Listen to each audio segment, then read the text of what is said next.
Hello guys welcome to my mini blog. तो चलतु आज आम कोबी तरकारी करवा। आमर कोबी तो से बस आप देखी पारे मे भी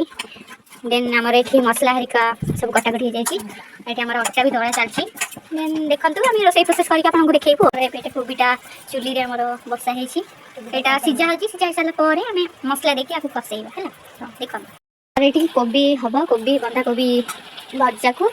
रुटी ये हूँ पिंकी खाए खाद्य खाए देखो तो से बुली जाइए ब्लॉग कर लाज लगे तो बुली जाइए कौन कर सरी गाइस मैं अधा मसला मोर ब्लॉग कथा मन पड़गला भल हो जाती तो आजस्ट कर तो मसला पड़ जाए बर्तमान कषा चलती पिज रसुण लंका अदा कुचा देन टमाटो धनिया पका हाँ इन पका फ्लेवर आमर यहाँ मसला प्रस्तुति हो देखिए के सुंदर ग्रेवी तो खाली पानी दिखाई कषा चलती भलसे आगे कषा हो देखते निहत आसिक चुली बाहर आप देखिपे आमर मसला देखो भलसे कषि जाए पानी भी मरी जाए आम कोबी को पकेगा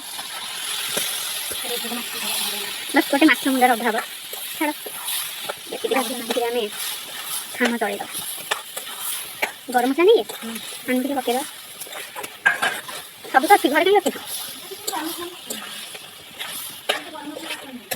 अरे घुसुरीटा तुरे तू जान कि घुसुरीटा बोली देखो आप गरम मसला टे पड़गला गोल दबा आमर पूरा चिकेन भाया आसला देखो तो ये है